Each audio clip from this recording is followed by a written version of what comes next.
Boa tarde, eu sou a professora Angélica, do curso de Biblioteconomia da FURG, e nós começamos a organização dessas atividades, Biblioteconomia em tempos de pandemia, novas ações e novos rumos. Tivemos uma ótima aceitação e prorrogamos agora o projeto para mais 2 meses, em virtude das possibilidades que apareceram.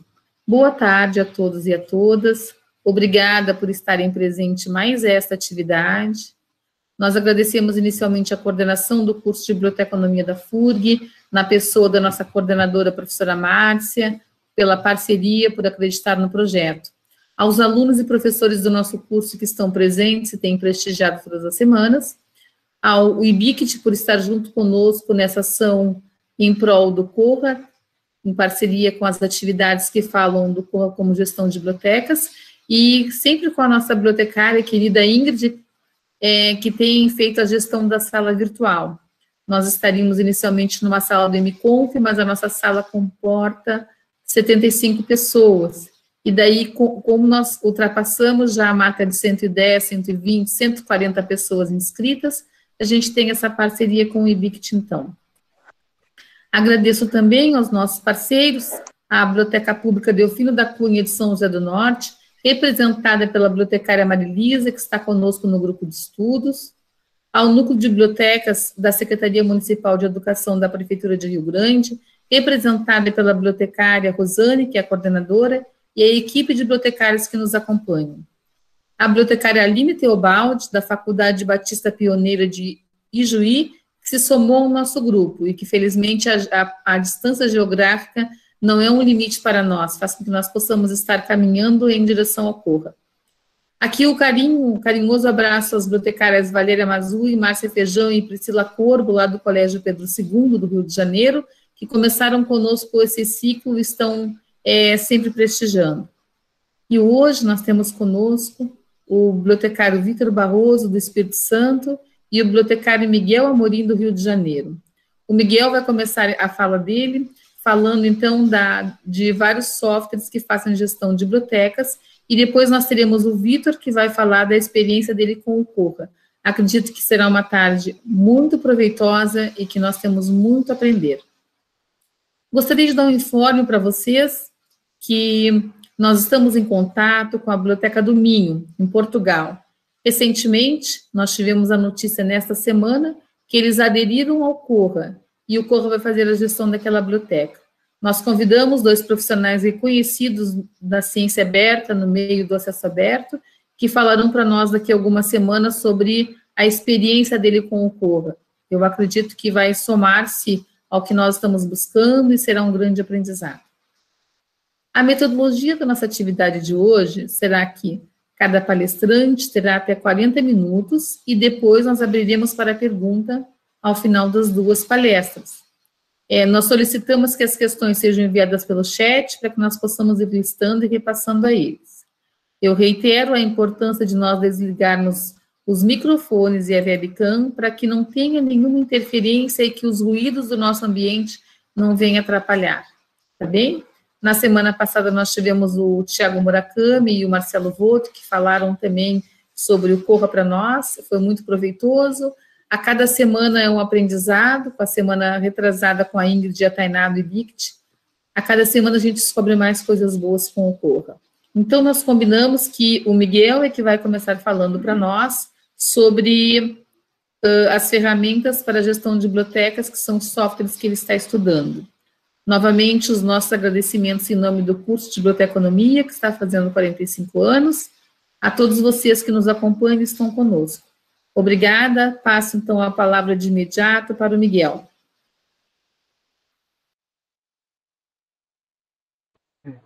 Boa tarde a todos, agradeço o convite da Angélica. Todos me ouvem?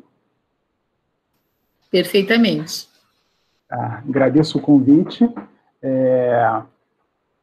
que foi feito, né, pela Angélica, junto com o pessoal do IBICT, né, eu quero dizer que é um prazer, né, principalmente falar, já que a turma é formada em muitos alunos de graduação, mas também vários colegas que estão aqui presentes, Tiago Murakami, Márcia fomos contemporâneos da Unirio, né, tem aqui outros colegas também, o Thiago, que a gente não se conhece pessoalmente, só de troca de e-mails, mas que é sempre muito interessante, né? Ele apresenta sempre umas visões muito interessantes sobre várias questões e vários softwares.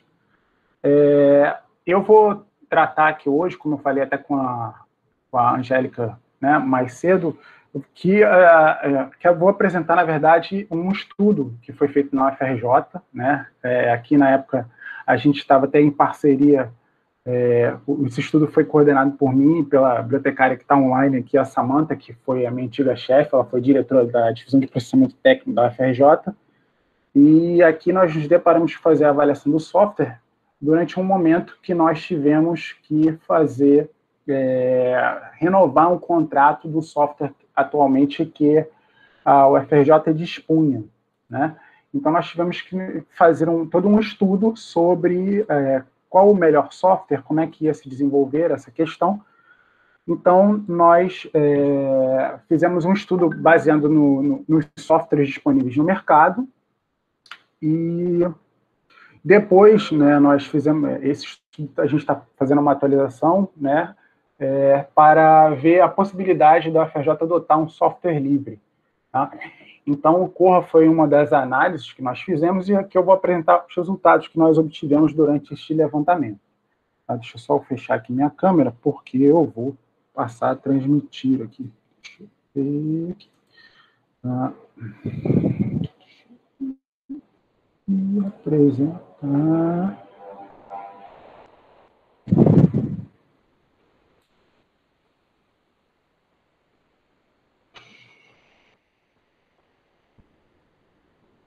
Todos veem a minha apresentação? Sim. Bom, então, como eu dizia, né, o que a gente vai até, só retomando, esse estudo que nós estamos coordenando, né, que nós acabamos fazendo, que ele está sendo ampliado agora, a gente pretende publicar em alguns meses, né, a gente está fechando a parte escrita do texto, né, e aqui eu trago essa apresentação, principalmente já que o tema principal é o Corra, né, e mostrar o quanto que ele é interessante, tá?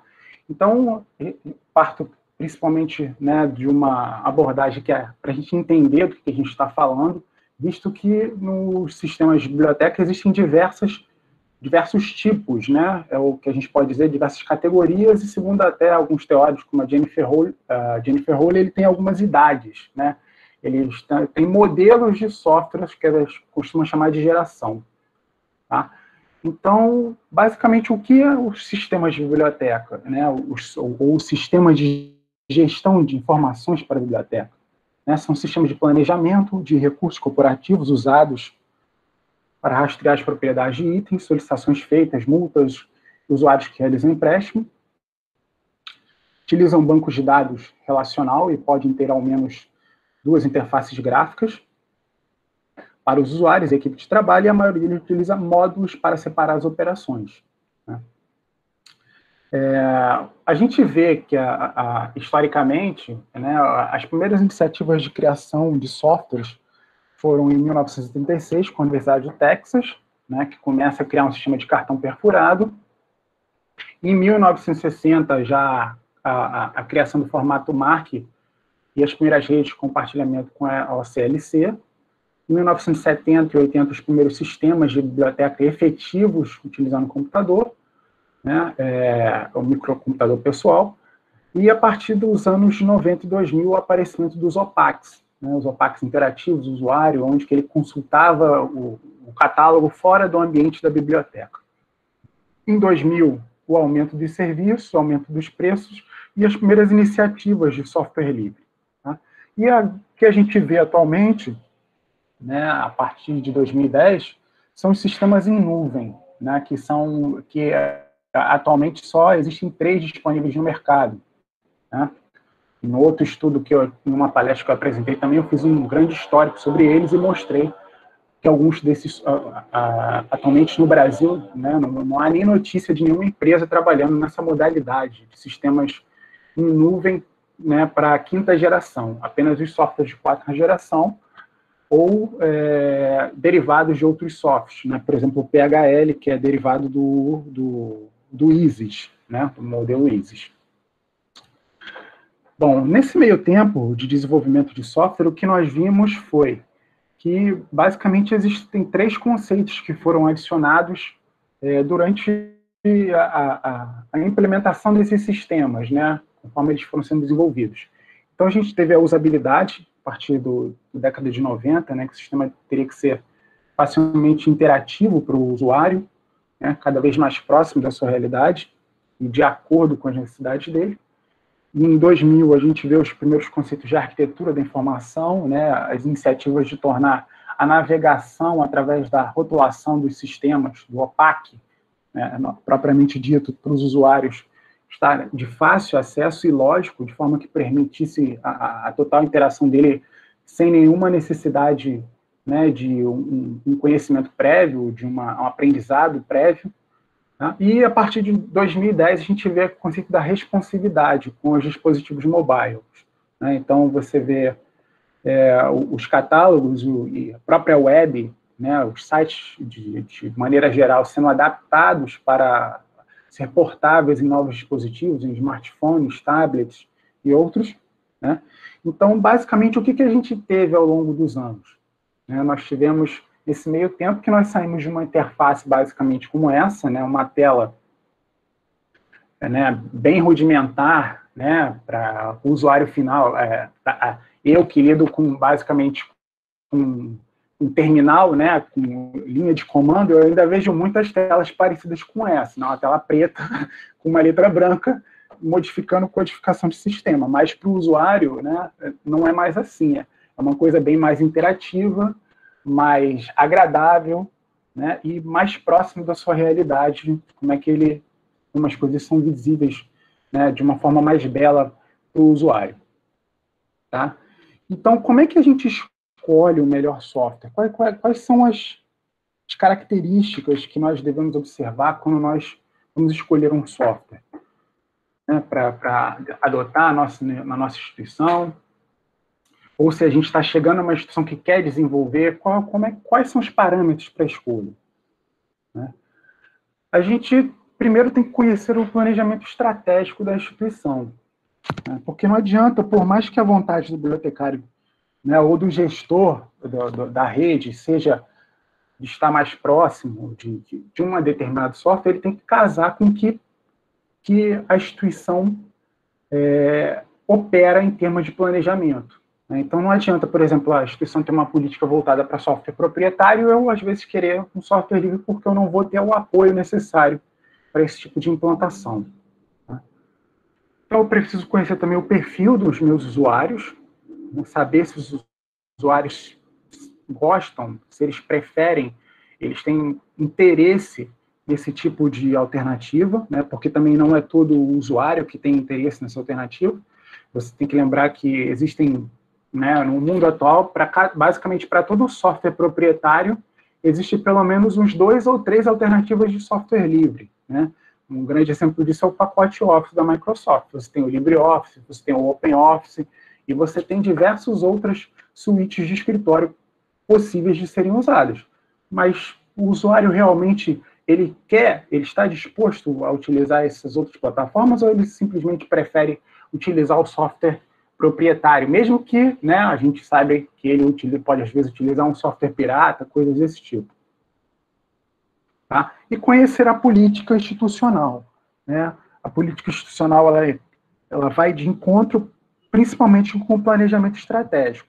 Por mais que o planejamento estratégico, a instituição ela pode planejar, não, hoje eu adoto o software proprietário, mas eu quero que a partir daqui a alguns anos, daqui a 5, 10 anos, eu pretendo adotar toda a minha plataforma em software livre. Então, isso tem que estar casado com o planejamento estratégico da instituição e a política institucional, eles têm que se casarem, né, em algum momento.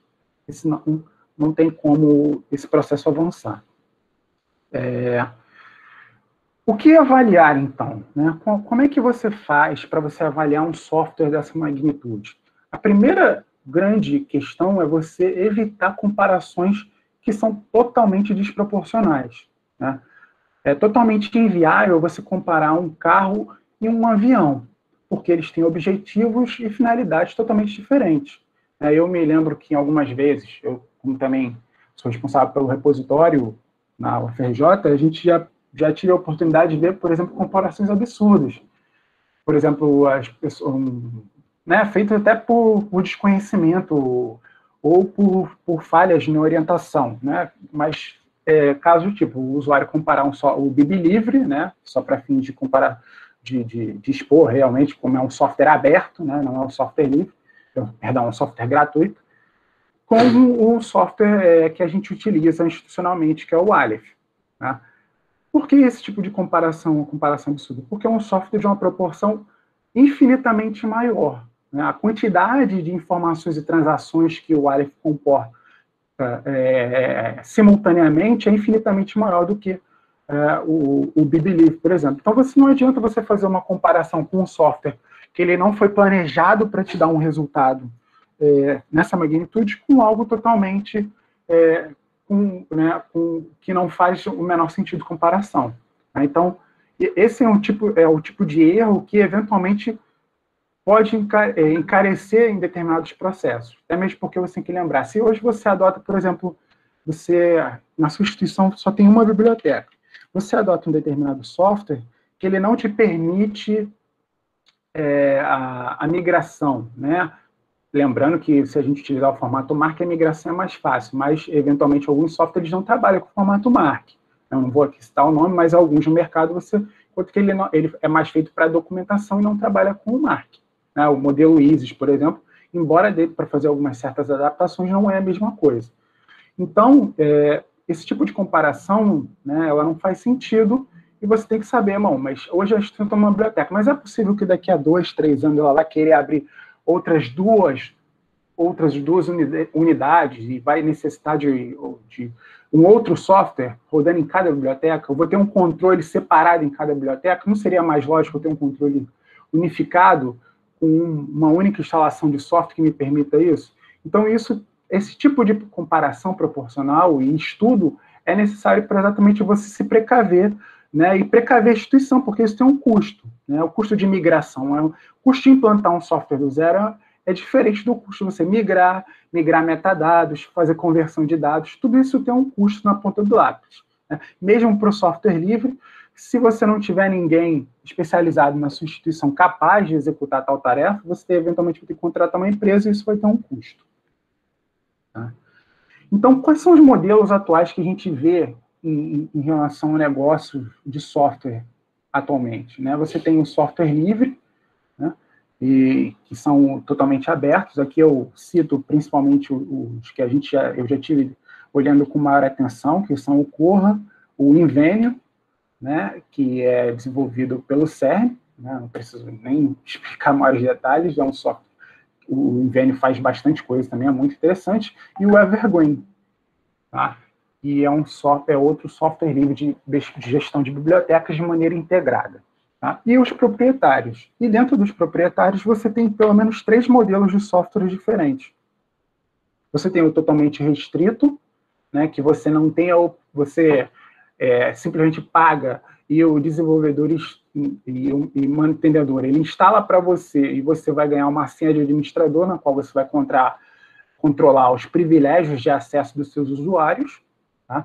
Você tem o shared source, que algumas pouquíssimas empresas trabalham nessa modalidade, em qual parte do código do software ele é compartilhado com o cliente, né, com o comprador do software, e ele pode desenvolver e personalizar o software o quanto ele quiser e até melhorar o software. Né?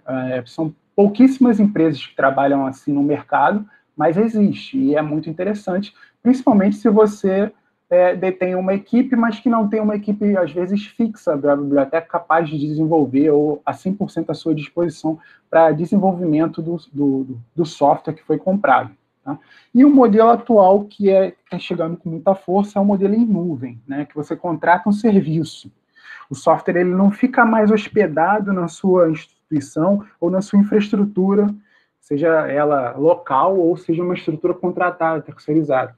Você simplesmente paga um serviço que é o serviço do administrador, do mantenedor do software. Então, você tem uma série de benefícios com relação a isso. Você não tem mais gastos com relação à manutenção de infraestrutura, luz elétrica, ar-condicionado do seu data center, né? Ou você simplesmente vai ser gerido por um contrato entre você e o dono do software. Os seus dados ficam lá. Se eventualmente você precisar, você pode adquirir um backup, você pode agendar backups semanais dos seus dados, né, para se resguardar em algum termos de manutenção de recursos financeiros, caso eventualmente eles vão faltar, né? Então, lembrando que nas instituições públicas isso é muito comum, né? Às vezes você tem o dinheiro e o dinheiro, de um ano para o outro, o dinheiro não tem mais e você é capaz de você perder o serviço, né? Então, as características gerais, né, para avaliar um software, basicamente são de 3 tipos, tá? São os elementos gerais, a interface interna de operação do software, né, ou dos operadores, e a interface externa dos usuários, interface com que os seus usuários finais vão ter o contato principal, tá? E nos elementos gerais, o que a gente encontra? A gente encontra toda a questão da instalação e migração do software, como eu falava anteriormente. Então, você tem que pensar, eu estou partindo de uma instalação de um software novo, do zero, estou criando uma base nova, né? Ou eu já tenho um passivo aqui de, né, 50 mil itens, né, catalogados, que eu vou ter que fazer uma análise de como eles estão descritos e como é que isso está desmembrado dentro da minha instituição. Esses 50 mil itens, eles são de uma biblioteca única ou eles são 50 mil itens, às vezes, de softwares diferentes espalhados pela minha instituição? Então, tudo isso tem um custo durante o processo de instalação e migração, tá? Como eu falei, seja o custo de você contratar uma empresa para fazer isso para você e pensar sobre isso, seja os custos de você ter na sua equipe ou capacitar os seus funcionários, né, o seu corpo técnico para esse tipo de serviço, de trabalho para você, né? A atualização das versões, né, que geralmente quando é um software proprietário, você é regido mediante um contrato de manutenção. Quando o software é livre, cabe à sua equipe de TI, né, o cronograma e o planejamento das atualizações do software. E os valores diretos e indiretos, né? Os valores diretos em relação a quanto isso vai custar, quanto vou custar de treinamento, né? Porque quando você contrata uma empresa, você tem, geralmente, o pacote de treinamento incluído para que você forme replicadores, né, com a entrada e a rotatividade de servidores, que é natural de qualquer empresa, né, de servidores, colaboradores, né, ou funcionários, né, seja o nome que os teóricos da administração achem mais correto. E você tem os custos indiretos, né, que é a curva de aprendizagem dos seus operadores com relação à utilidade do software, como utilizá-lo. Tudo isso, né, pode parecer que não existe, mas você tem que lembrar, né, como dizem uma das 5 leis da biblioteconomia, você tem que sempre poupar o tempo do usuário. Então, às vezes, você está com alguém novo que não sabe operar o software, para o usuário isso é perda de tempo, né, e para as empresas, principalmente, que investem em pesquisa, isso é perda principalmente de dinheiro. Então, a gente, na UFRJ, a gente fez esse levantamento, né, que, basicamente, ele foi composto por 117 perguntas, né, e o diferencial dele é que nós não nos baseamos, principalmente, na opinião dos desenvolvedores. Por quê? Porque se você... o desenvolvedor de software, né, quando ele está te vendendo uma ferramenta, ele trabalha da mesma forma como o vendedor de loja, né? Se você entra numa loja, às vezes experimenta uma roupa, ele nunca vai dizer para você que a roupa está ruim, ele sempre, não, está ótimo, leva essa roupa, por mais que esteja horrível. Então, o vendedor de software, ele faz a mesma coisa. Se você mandar para ele um questionário fazendo solicitações e perguntas sobre o que o sistema faz, ele vai sempre te falar que faz tudo, né? Ele nunca vai te falar, não, meu software não faz isso, meu software é limitado, meu software é ruim. Não, ele nunca vai falar esse tipo de coisa para você. Então, nós fizemos o contrário. Nós mandamos um questionário com essas perguntas para outros usuários das plataformas que nós estamos avaliando, né? E, a partir da opinião deles, nós formulamos qual seria o melhor né, para a instituição, seja para ela manter o que ela utilizava anteriormente, seja no caso da necessidade de uma migração. Tá? Então, né, os elementos da interface interna que nós avaliamos, né, foram 43 elementos da interface interna. Tá? Eu vou passar aqui um pouco rápido esse slide, porque, na verdade, eu estou listando quais foram essas características, né, que foram avaliadas, foram perguntadas para os usuários desses outros softwares. E, chegando, né, à interface externa, né, nós avaliamos outras 73 funcionalidades dos softwares, né, se atendiam o que era o que era a nossa intenção. Perdão, foram 51 características internas e 73 externas. Né? Então, as características externas para o usuário também partiram nessa pergunta, porque é interessante hoje a gente lembrar que o software ele deve agregar a maior quantidade de informações possíveis. Para quem pesquisa literatura e pesquisa software, você vai encontrar aqui alguns artigos antigos, né, de quem estava adotando determinados sistemas ou soluções de software para automação de bibliotecas, classificava como características desprezíveis para os usuários. Né? Então, determinadas características não seriam úteis. Mas isso não é coerente do ponto de vista atual do status quo da tecnologia. Você tem que agregar softwares que eles vão te poupar requisitos, né, no caso, que eles vão agregar requisitos e que vão te poupar recursos financeiros. Por quê? Eles, por mais que apenas 1, 2, 3 usuários, né, ou 1% dos usuários de um universo de, às vezes, alguns milhares de usuários utilizem, né, faz diferença. Faz diferença principalmente para o usuário final. Tá? Então, essas foram outras características que nós avaliamos, né, principalmente com relação às funcionalidades disponíveis para os nossos usuários finais, né, na UFRJ. Tá? Então, né, o resultado final que nós obtivemos foi esse. Tá? Dentro desse quantitativo de perguntas, o Pérgamo nos já atingia em apenas 88%, tá? O Sofia em 82%, tá? O Aleph em 97%, lembrando que esse já é o software que nós adotamos na UFRJ, na verdade, que foi comprado pela instituição há mais de 20 anos, né? E o software livre. Então, vocês podem ver que o software livre ele é muito mais próximo da nossa realidade atual, que chegou a nós à conclusão de que se fosse, né, e se é, como a gente eventualmente é convidado a renovar contratos de manutenção, se é necessário que nós façamos uma mudança, uma alteração desse tamanho na dinâmica da estrutura, é muito mais fácil a gente ir para o software livre. Né, até mesmo porque a UFRJ, né, estando no governo federal, o governo federal já há toda uma política e interesse sobre a adoção de tecnologias livres. Né. O Brasil, infelizmente, não é como, por exemplo, outros países como a Alemanha e a China, que o software ele é uma política de Estado em que todos os órgãos da federação devem sempre utilizar o software livre para adotar uma solução proprietária. Ele tem todo um arcabouço teórico e metodológico dizendo e mostrando por que o software livre não atende, né, que é muito difícil disso acontecer. Tá? Então, mas aqui, isso foi uma coisa que foi, né, muito interessante para nós, que, então, se é mais viável para a instituição, a gente vai para um software livre, se for necessário. Tá? E quais são as vantagens do Corra em relação aos demais concorrentes? Né?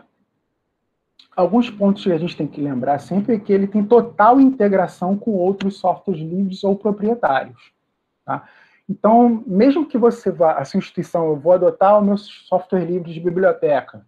Se amanhã ou depois a instituição quer adotar um software proprietário, seja para gestão de controle dos seus alunos, por exemplo, um sistema de gestão acadêmica, ou se ela quer adotar um sistema de descoberta proprietário, né, como existem vários pelo mercado, Então, o Corra ele tem total compatibilidade com esses softwares. Tá? Não há nenhum impedimento, basicamente, para a sua adoção por nenhuma instituição.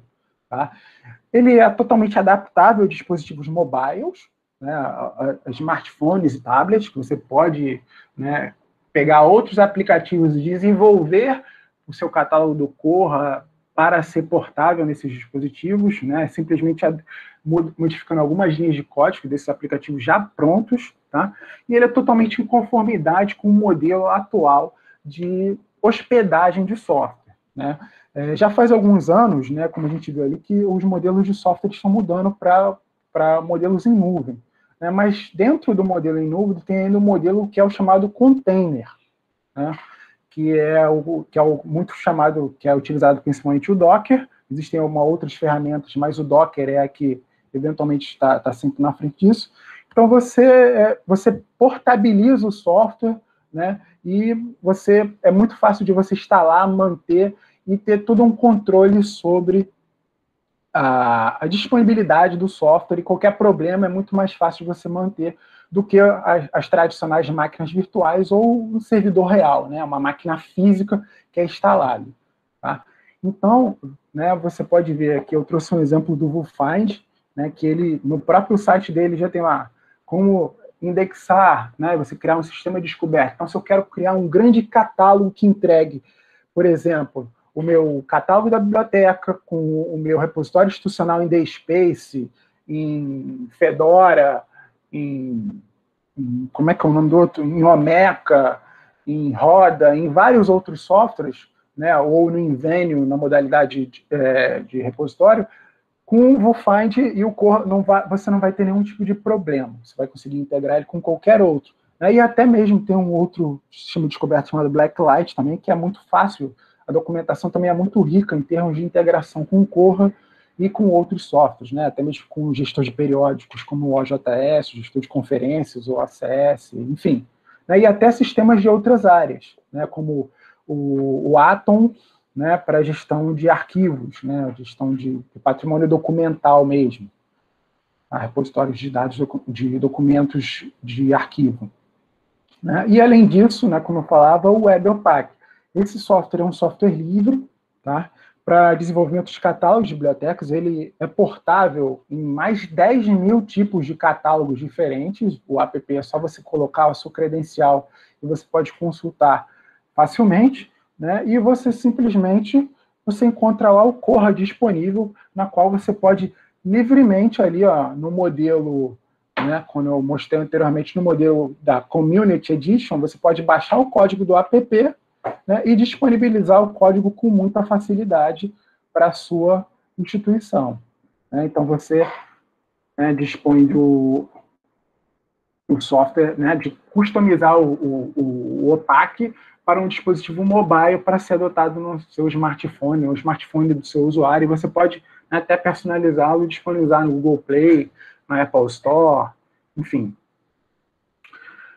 E, como eu falei, a conformidade com o modelo atual, né, que é o container. Então, você entrando no site do repositório do Docker, né, o hub.docker.com, você encontra lá a página oficial dos desenvolvedores do Corra, onde você pode, para quem é administrador de sistema, com alguns meia dúzia de comandos, você sobe uma instalação do Corra muito facilmente, né, e de maneira muito clara e simples para o seu usuário final. Né.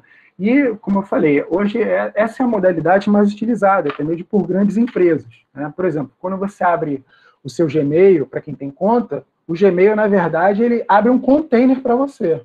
Então, a sua caixa de e-mail é um container dentro da infraestrutura de armazenamento do Google. Tá?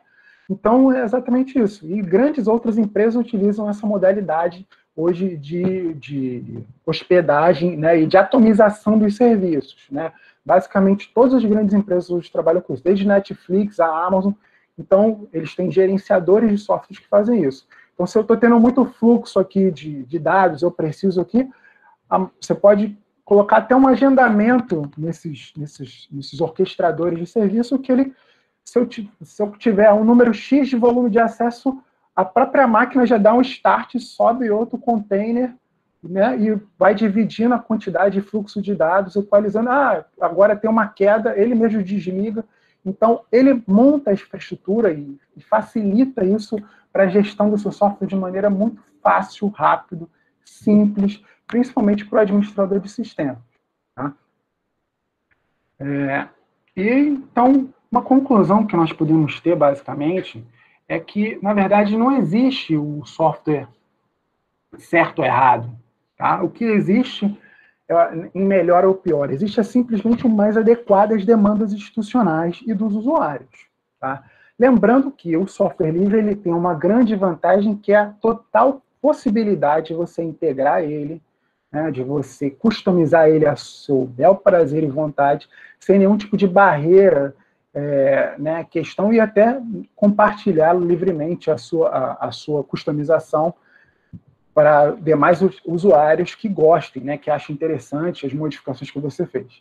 Então, essa sem sombra de dúvida, é uma das grandes vantagens que o software, e principalmente o Corra, né, o Corra já teve um trabalho aqui no Brasil de implantação, bastante com apoio do EBIT, se não me engano, o Thiago que apresentou, né, o Thiago Murakami foi um dos que participou da tradução do software, então, ele, ao contrário, por exemplo, do Invenio e do Evergreen, né, ele já tem uma tradução feita para o português que é totalmente adequada ao português do Brasil, né, enquanto esses outros softwares que são livres, mas eventualmente você vai ter que investir num processo de tradução de algumas partes do software, né, principalmente para o seu usuário final. Tá? Isso aqui é algumas referências, né, que foram consultadas para a utilização dessa apresentação. Tá? E agradeço principalmente a atenção de todos, né, e o convite.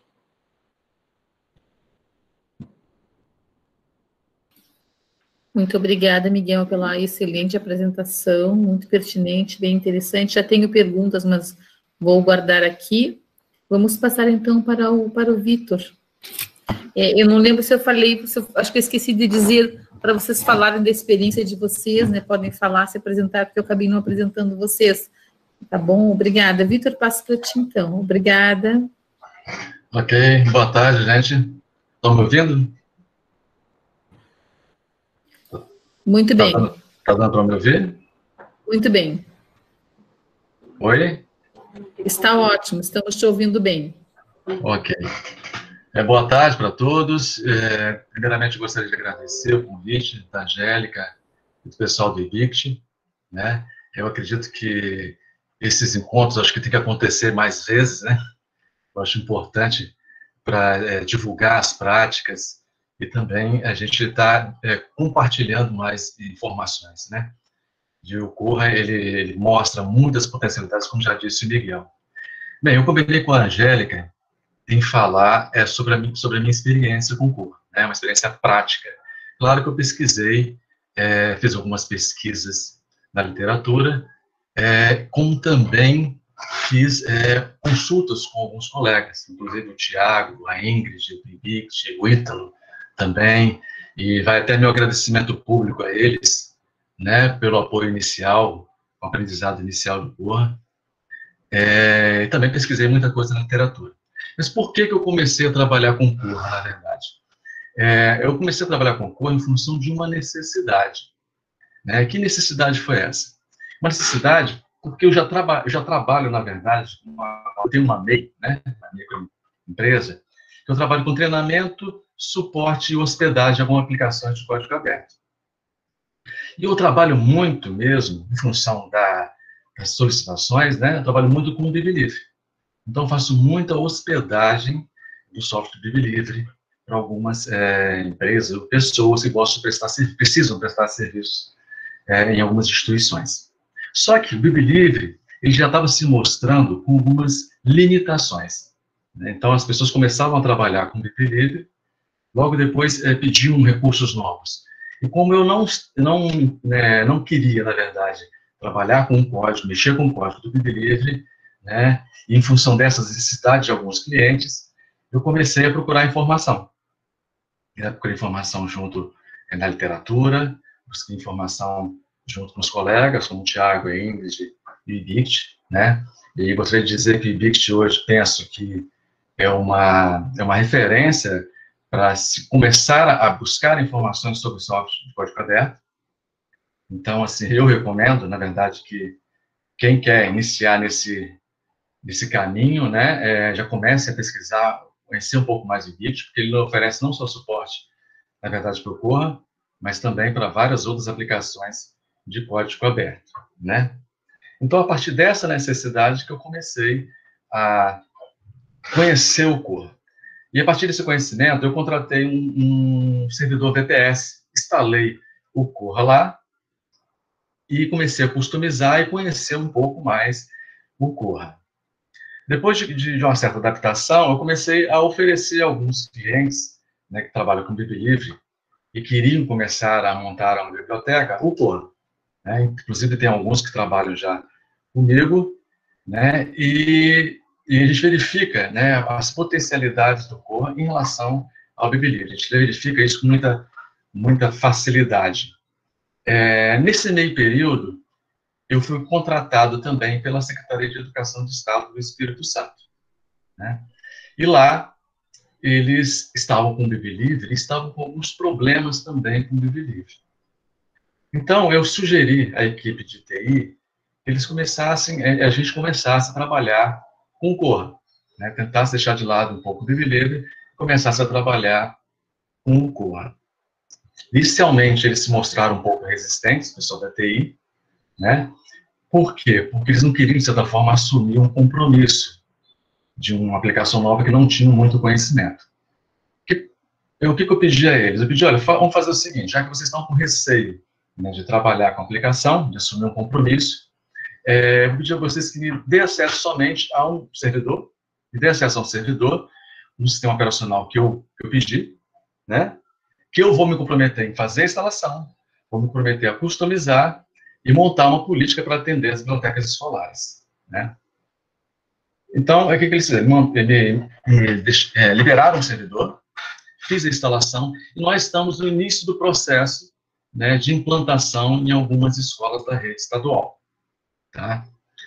Então, assim, como é um processo inicial, e nós estamos trabalhando com algumas limitações, nós adotamos algumas políticas. Então, se vocês forem consultar hoje o catálogo público da biblioteca da Secretaria, vão verificar algumas questões que até são de forma crítica, né?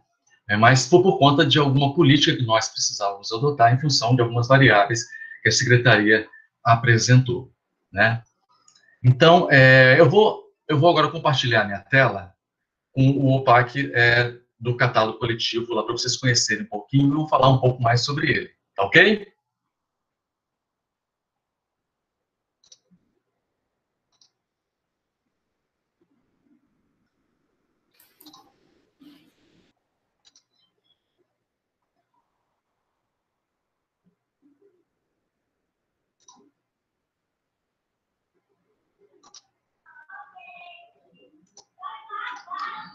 Vocês estão visualizando aí o OPAC? Agora está aparecendo. Então, aqui, o que acontece? Uma característica interessante do Corra, ele permite que a gente faça uma customização da sua interface inicial. Claro que aqui que eu não entendo muito de HTML, né, mas ele permite que a gente faça uma alteração de HTML ou CSS e melhorar um pouco mais essa interface.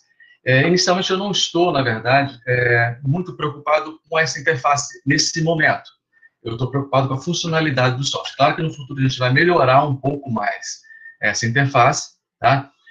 Mas inicialmente a gente só colocou uma logo aqui, colocou alguns livros, que foram inseridos recentemente na base, né?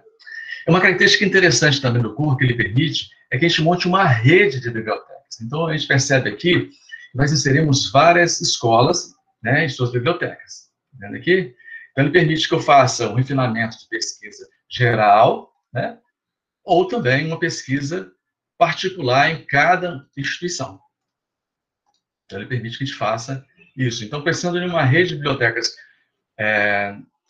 públicas, né, isso é útil, porque eu posso pesquisar em uma, ou posso pesquisar em todas elas simultaneamente, né? Ele aqui me apresenta uma pesquisa, e aqui ele me apresenta logo abaixo aqui as escolas que têm determinado título que eu estou procurando, né?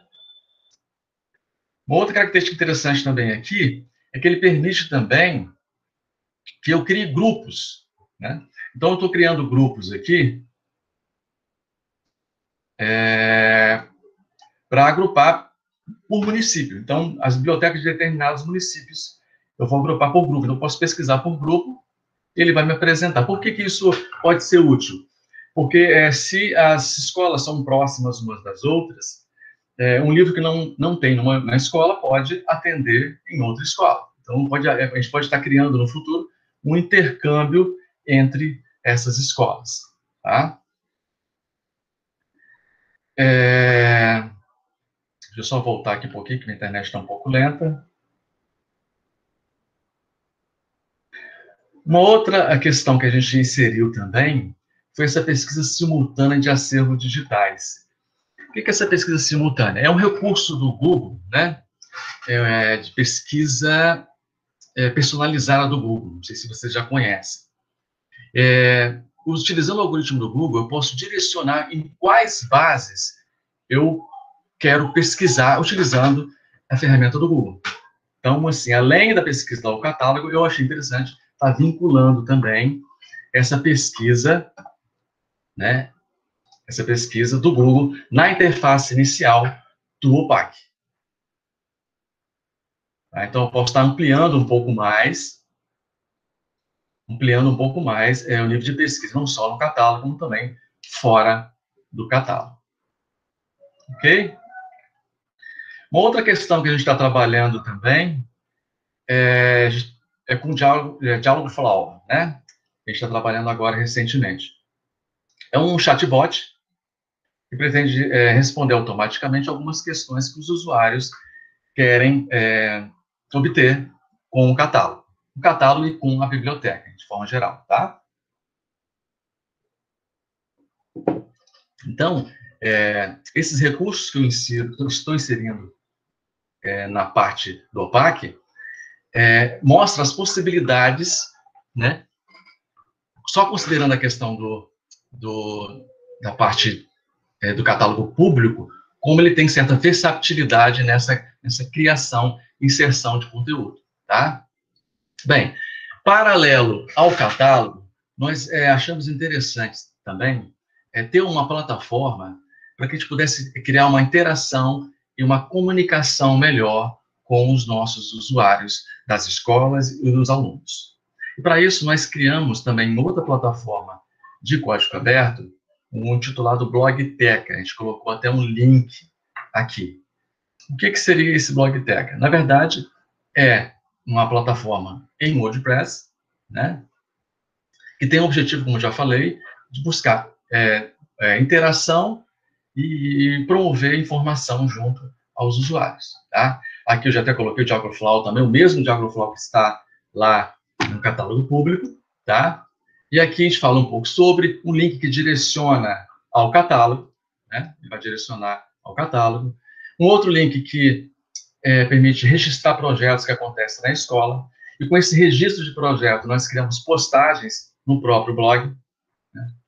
Um Li Recomendo, que também é um recurso. Se alguém quiser recomendar alguma leitura, ele vai registrar essa recomendação. Nós também inserimos no post, criamos um post e inserimos aqui na página inicial. Né? Atividades das escolas também. As escolas, nós temos um grupo também no WhatsApp, na escola, da rede, então eles mandam muito conteúdo de WhatsApp. Então, nós criamos aqui também uma interface para divulgar o que acontece nas escolas, referente à leitura, especificamente referente à leitura. Nós também criamos aqui um plano de inovação, tá? Um plano que pretende estimular a biblioteca e a escola a pensar o espaço da biblioteca como um espaço de inovação, tá?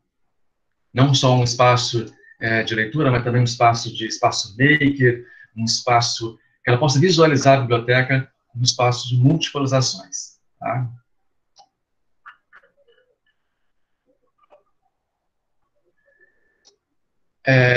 E aqui nós temos também um plano, um mapa das bibliotecas que estão trabalhando conosco. Então, hoje nós estamos trabalhando com aproximadamente 50 bibliotecas. Nós pretendemos, no ano que vem, né, porque esse ano realmente está inviável, no ano que vem com mais 50 bibliotecas, porque nós temos algumas variáveis que impedem a amplitude de forma imediata. Nós estamos fazendo de forma gradativa esse processo, tá? Então, nós inserimos um mapa aqui para identificar quais já estão trabalhando conosco, tanto com catálogo ou com envolvimento mais com o blog. Temos o link aqui também com alguns documentos, que são específicos para as pessoas que estão trabalhando nas escolas, tá?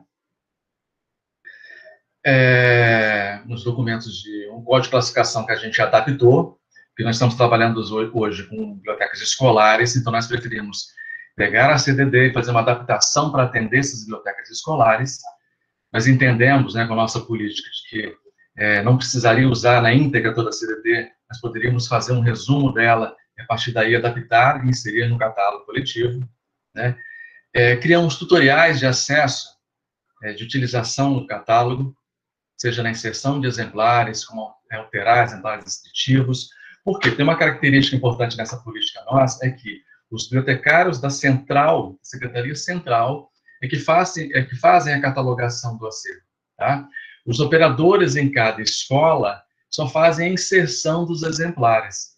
Então, uma característica do Corra também, que não é necessário criar um registro para cada livro.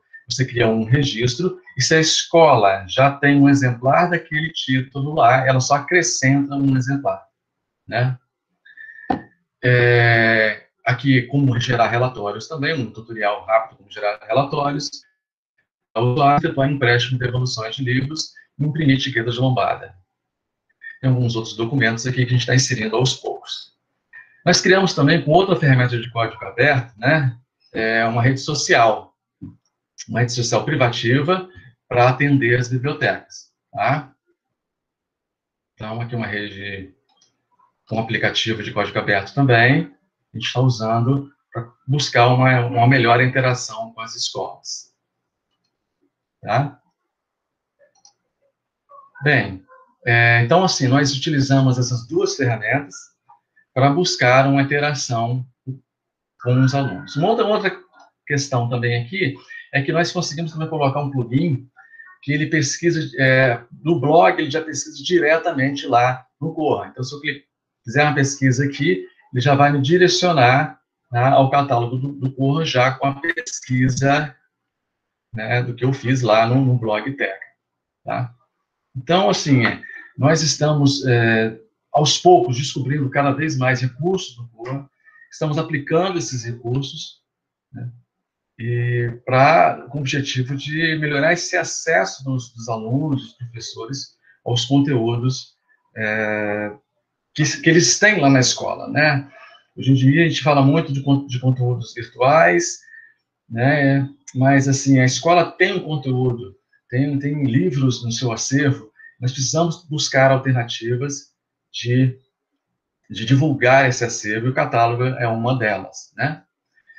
Falando um pouco mais sobre o Corra, algumas características que eu identifiquei durante a utilização, são algumas possibilidades, por exemplo, como renovação online, reserva online, listas públicas e privativas que nós podemos estar criando, compartilhando com colegas.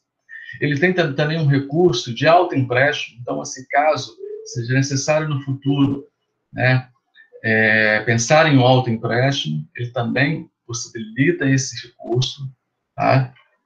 Então, assim, pela minha experiência hoje com o Corra, ele atende muito mais que o Biblilivre, né? Embora com aquele serviço particular que eu falei com vocês que eu atenda, muitos ainda me procuram para fazer a hospedagem do Biblilivre, né? Porque o Biblilivre, durante um período, ele teve uma publicidade muito forte, a Biblioteca Nacional, na época, até apoiou a divulgação dele.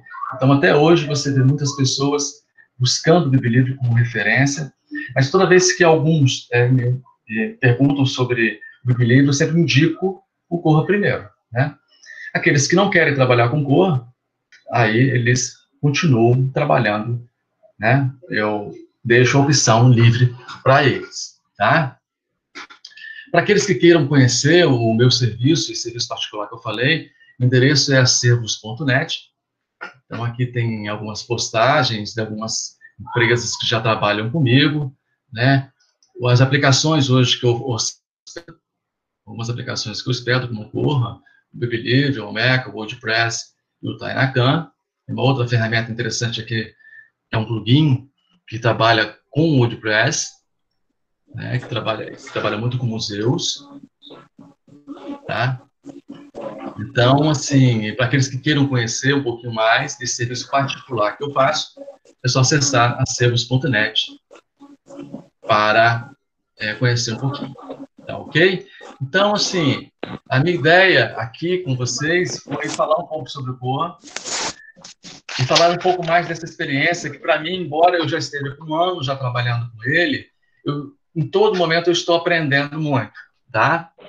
E com a ajuda de muitos colegas, né, como eu já falei, o pessoal do IBICT é uma fonte muito importante. E hoje, uma outra fonte importante também é uma lista de um grupo da Nova Zelândia, que eu posso até compartilhar com vocês depois, tá? Que tem me ajudado muito nesse processo de atualização de aplicações, ou quando acontece algum problema com o Corra, tá? Depois eu posso até compartilhar com vocês, que tem sido uma fonte assim, quase principal de consulta para atendimento com dúvidas em relação ao Corra. Tá? Então, hoje, aqui no Brasil, eu acho que uma referência é o IBICT, e internacionalmente eu vejo esse grupo da Nova Zelândia, um grupo de e-mail da Nova Zelândia, que tem colaborado muito com a descoberta cada vez mais do Corra. Tá? E outra característica interessante que eu gostaria de citar também do Corra, que eu acho que é importante, que é a sua interação, na verdade, com a comunidade. A comunidade é muito forte internacionalmente, né? E essa comunidade, por ser muito forte, ela fortalece muitas atualizações e o compartilhamento de informação, isso de forma internacional. Eu não vejo muito, só por parte do IBICT mesmo, que eu vejo essa integração forte mesmo de compartilhamento de informação, mas internacionalmente o Corra é muito forte, tá? Não sei por que motivo ainda, não sei declarar por que motivo o Corra não é tão forte como o Bebelive, por exemplo, porque o Corra ele é mais antigo que o Bebelive, mas assim, eu vejo algumas questões, por exemplo, às vezes, por ele trabalhar com Linux, né? E as pessoas têm ainda um pouco de resistência com Linux, mas assim, eu acho que vale a pena assim, descobrir um pouco mais, fazer algumas pesquisas, né, com alguns colegas, pesquisar com esses grupos e buscar trabalhar com o Corra, porque ele tem muito recurso, independente do tamanho da sua biblioteca. Eu penso que, utilizando essa questão prática minha, hoje muitas pessoas querem trabalhar com o Bebelive, mas passa 1 ano, 2 anos, ele começa a querer outros recursos, né, que o Bebelive não tem. Então, eu acho que é bom você começar a trabalhar com uma ferramenta mais completa, porque você vai ter menos problemas futuros, como até comentou o Miguel aí, sobre essa questão de recursos futuros, tá? Então, gente, eu acho que era isso que eu gostaria de compartilhar com vocês sobre essa minha experiência, e gostaria que vocês, a partir de agora, fizessem perguntas que a gente vai estar respondendo de acordo com o que for possível, tá ok? Muito obrigada, Vitor, pela excelente apresentação. Reforço o agradecimento também pela apresentação do bibliotecário Miguel Amorim. Foi muito bom encontrar vocês e conhecer mais essa perspectiva acerca de softwares para bibliotecas. Nós estamos num normal atípico, não é? Que é interessante que possamos falar das novas possibilidades para nossas bibliotecas. Nós sabemos que o grande problema das nossas bibliotecas, sejam elas escolares, públicas ou universitárias, é a questão financeira, que não tem dinheiro para comprar um software. Então, quando a gente faz uma mesa, começa uma roda, pode-se dizer que falamos de ferramentas abertas, que o custo da ferramenta em si, do software em si, já é menor. A gente sabe que já leva uma nova perspectiva para as nossas bibliotecas, e é esse o nosso objetivo. Muito obrigada para vocês, e como vocês falaram, o IBICT é o nosso grande mentor. O IBICT, que ao longo da nossa caminhada tem mostrado muitos caminhos, né? Eu sempre cito o exemplo do OJS, que é de 2003, 2004, o The Space, que é de 2009, com o edital, e hoje nós caminhamos para outras ferramentas como o Open Monography Press, como o Corra, ou seja, o IBICT tem sido uma boa luz no nosso caminho. Primeira pergunta que surgiu no nosso chat foi da Alissa. Ela perguntou, quando o Miguel estava falando, se o Corra se integra ao Omeca, é assim que se diz? Nunca trabalhei com ele. Poderias responder? Vocês poderiam responder?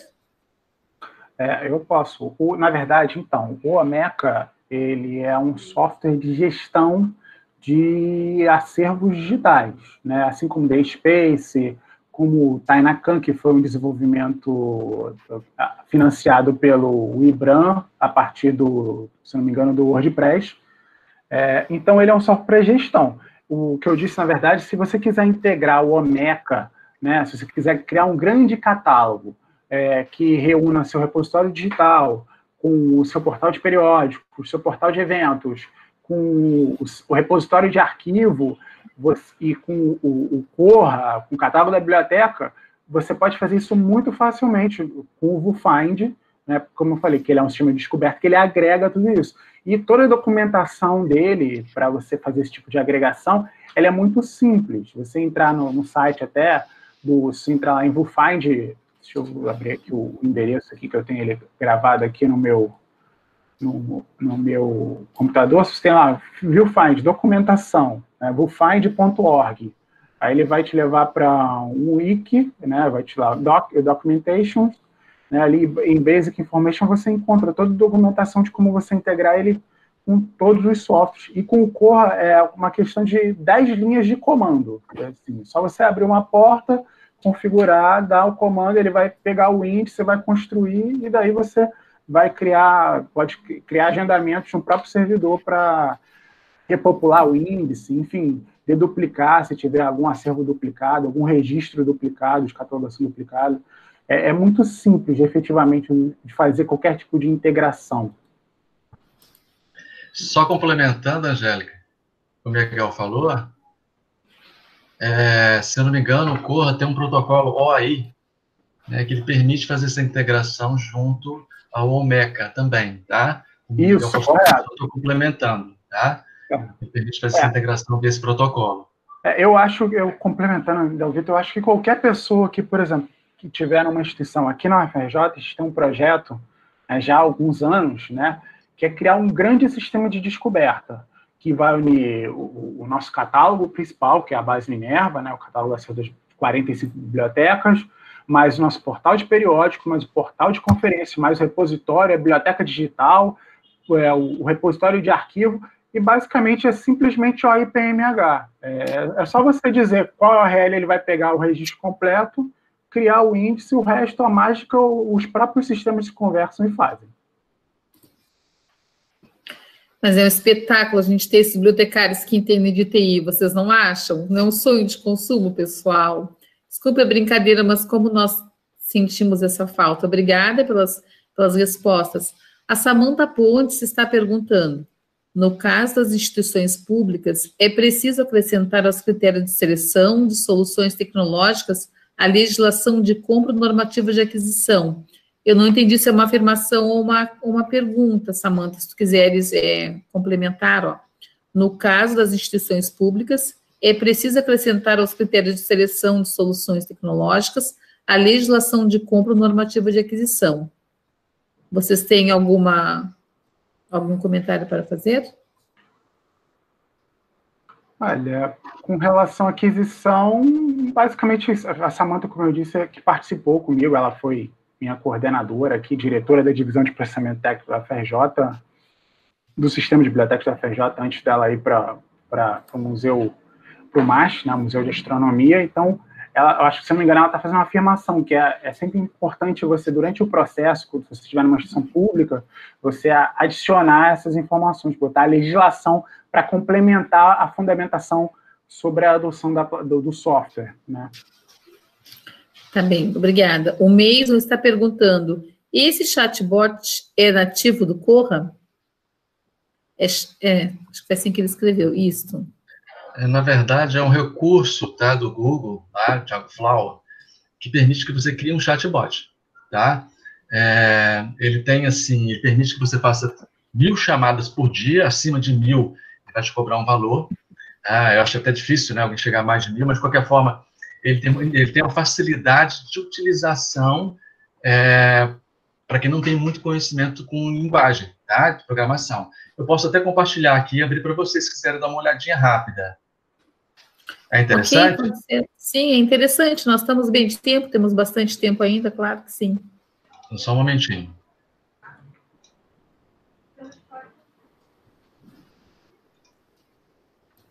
Então, olha só. Esse é o Dialogflow.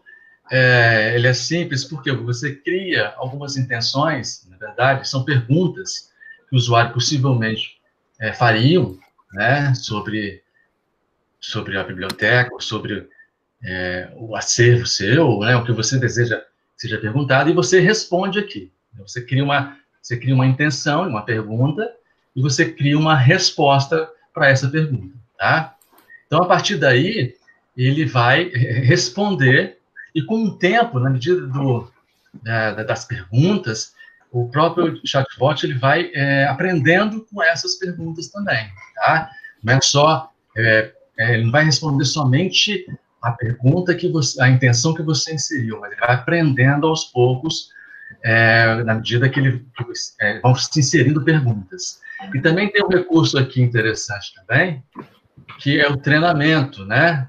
O que é o treinamento? São as perguntas que os usuários fazem e que vocês podem identificar e verificar quais as perguntas e o que o chatbot respondeu. Se for interessante se vocês quiserem mudar ou criar uma nova intenção, vocês podem criar uma nova intenção referente à pergunta que o usuário fez. Então, vocês podem criar inicialmente algumas intenções baseadas na política que vocês têm na sua biblioteca, e na medida que eles forem fazendo algumas perguntas, né, vocês vão verificando via treinamento, pode complementar com outras perguntas, e o próprio chatbot, com o tempo, ele vai se adaptando a essas perguntas e vai estar respondendo de forma automática também. Tá? Então, basicamente, é isso. Criar intenções de perguntas com respostas. Tem que ter uma sobre bibliotecas, tá, que eu fui criando aos poucos. E a gente vai aprimorando também na medida que as pessoas forem perguntando algumas questões que ele não responde de forma que a gente acha que foi o correto. Tá ok? Acho que isso foi o básico. Tá bem, obrigada. A Eliane Irama está... Obrigada. A Eliane Irama está perguntando, Vitor, você já tinha uma equipe de TI que pudesse dar suporte ao Corra? Na verdade, não, como já disse, né, eu comecei a pesquisar no Corra Literatura com alguns colegas, contratei uma hospedagem, né, de VPS, instalei o Corra, fiz a customização e comecei a utilizá-lo, tá? Existe muita documentação para você fazer isso hoje, tá, gente? Então, não está tão complicado. Eu não tinha tanto conhecimento com Linux, foi a partir dessa documentação que eu comecei a estudar e verifiquei as possibilidades. Na secretaria, eu levei essa experiência para eles, como eu falei, como eles não queriam, né, assumir um compromisso, eu falei, se me dá um servidor de acesso, um acesso a um servidor, que eu vou estar verificando o que eu posso fazer. Eu consegui fazer essa instalação, consegui fazer a customização, estamos trabalhando hoje. Pode melhorar? Pode. Tanto a questão da política que a gente criou, como também ampliar os recursos que o Corra oferece. Mas, inicialmente, hoje a gente está trabalhando com o que a gente está podendo, né? Porque o serviço público, às vezes, ele tem algumas variáveis que impedem um pouco o nosso trabalho, mas a gente não pode deixar de fazer, né? Não sei se eu respondi a pergunta. Acredito que sim. O bibliotecário Adriano Lapis está perguntando qual a principal dificuldade para integrar as 50 bibliotecas em rede? Eu acho que a principal dificuldade, na verdade, quando você fala em biblioteca escolar, eu acho que não é uma realidade só do Espírito Santo, mas é uma realidade do Brasil, né? As bibliotecas escolares hoje, poucas têm bibliotecários na sua rede, tá? Não é diferente no estado do Espírito Santo. Nós temos essa grande dificuldade. Ter gente qualificada na ponta da escola para ampliar os serviços. Tá? Então, hoje a gente trabalha de uma forma, porque a gente não tem essas pessoas lá, e até mesmo, muitas das bibliotecas, não temos nem pessoas naquele espaço, para abrir o espaço. Tá? Então, tem bibliotecas fechadas, porque não tem bibliotecário, também não tem ninguém, na verdade, para abrir a biblioteca. Então, esse talvez seja o grande desafio, né? E o detalhe também, essas pessoas, as escolas que têm, na verdade, elas têm uma rotatividade muito grande. Então, hoje você orienta um grupo, né, faz uma webconferência com essa pessoa, dá um treinamento e logo depois depois de uns 6 meses, ela interrompe o contrato e ela sai. Então, essa rotatividade, a ausência de profissional qualificado, eu acho que é a maior dificuldade para deslanchar. Mas a gente tem que estar buscando, como eu falei, em todo ambiente, né, a gente vai encontrar variáveis positivas e variáveis positivas. Nós não precisamos deixar de trabalhar por conta disso, né, e buscar um meio termo para mostrar que aquele acervo que está lá tem que ter uma visibilidade, né, para a comunidade escolar.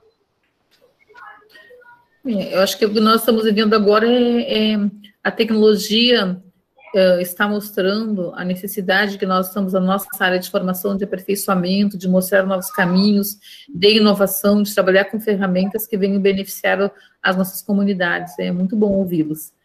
O Meijo está perguntando, acredito que é para o Miguel, como foi o processo de seleção dos elementos comparativos dos softwares? Bom, então a gente aqui no FRJ, a gente observou muito aquilo que os nossos usuários utilizavam ou aquilo que eles demandavam para a gente em termos de serviços e funcionalidade do software. E, além disso, eu fui fazendo uma comparação entre o que os softwares vendiam, o que eles faziam realmente. Tá? Porque é aquilo que eu falei. Se você chegar para um desenvolvedor, né, no caso, quem vai te vender o software, ele sempre vai falar que vai fazer tudo. Ele nunca vai falar para você, não, meu software é ruim, ele não faz isso. Não, ele sempre fala que faz tudo. Então, a gente foi vendo principalmente a partir das necessidades dos usuários e a partir principalmente, né, da interface dos operadores. O que os nossos bibliotecários queriam fazer, né, o que eles esperavam fazer em termos de trabalho e o que os nossos usuários finais esperavam. Né? Lembrando que a gente, né, numa biblioteca universitária, você eventualmente tem diferenças em relação aos serviços que são oferecidos por uma biblioteca pública, uma biblioteca escolar. Então, de uma universidade ou num instituto de pesquisa, são as bibliotecas que são mais comparáveis em termos de requisitos e necessidades dos seus usuários, o que eles esperam que o sistema faça por eles. Né? Bem, obrigada. A Marta Feijão está perguntando, parabéns aos ministrantes, eu gostaria de saber quando iniciou o projeto do Corra com a CEP Espírito Santo e como foi o engajamento da equipe. Foi em meados do ano passado, né? No início do ano passado, nós já estávamos trabalhando com ele. A equipe, né, foi bem tranquila, não vi dificuldades de entendimento da utilização tanto dos bibliotecários que trabalham na central, como daqueles operadores que estavam na escola. Pelos bibliotecários que trabalham na central não era tão complicado, porque nós estávamos sempre interagindo, né, um com o outro. Na escola, nós criamos tutoriais para melhorar esse processo de comunicação. Então, na própria interface lá, da interface administrativa do Corra, nós vinculamos na parte de notícias lá, vários tutoriais. Então, assim, logo que ele acessa a interface administrativa, ele vai ter acesso a links que direcionam ele a tutoriais sobre a operação do sistema. Então, assim, não vi grande dificuldade para a absorção da equipe na utilização do Corra, tá? Obrigada. A Márcia Feijão está perguntando ao Miguel, gostaria de saber se essa proposta já foi apresentada ao CIB da UFRJ. Qual proposta? Não entendi. Proposta do estudo do software? Como é que foi? Não entendi. Eu acredito que sim. Eu vou dar uma olhadinha aqui no chat se a Márcia vai complementar aqui. Ou, Márcia, se tu estás nos ouvindo, tu podes complementar? A proposta que tu fala é do estudo dos softwares ou do estudo do Corra?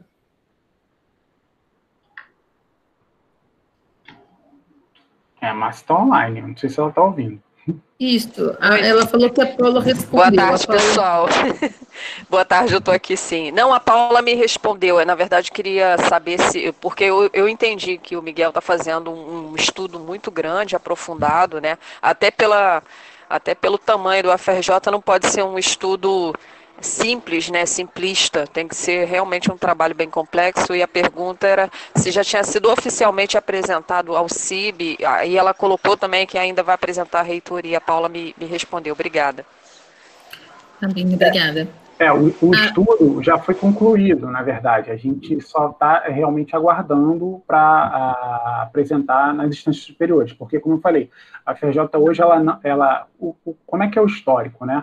No passado, a FRJ desenvolveu um software próprio de gestão de bibliotecas, tá? Só que esse software parou de atender as demandas, era complexo demais. Então, lá na década de 90, foi em 97, o Aleph, né, que é o software que a gente utiliza hoje, ele foi adotado pela FRJ e é utilizado desde então. Só que, né, no serviço público, como não tem a questão você não pode manter algo, né, por tanto tempo, em um contrato de manutenção indefinido, os contratos de serviço público eles têm uma validade de 5 anos, então eventualmente a gente é convidado a renovar esse contrato e contratos de manutenção. Então, em um dado momento, se não me engano, foi a partir de 2014, a gente foi convidado a fazer um grande estudo, comparar os softwares, porque é até justo, né? Não é possível que um software, só um software possa ser adequado a passar de mais de 20 anos que ele foi adquirido pela instituição, né? Então, a gente teve esse esforço de fazer, a gente agora... porque, na verdade, na época quem comprou, qualquer mudança que a gente venha a fazer, ela passa para a reitoria, porque o software, como ele é proprietário, as licenças do software eles foram compradas pela FRJ. Então, a mudança ela não é só nossa, não é interesse apenas do sistema de biblioteca, ela tem que casar com o interesse da instituição em relação a qual software ela julga que seja melhor para ela, entendeu? Então, até o momento, continua sendo o Aleph. Mas eu até questionei, assim, durante a criação dessa apresentação, questionei por quê? Porque o Aleph ele é um software que ele parou de ser desenvolvido.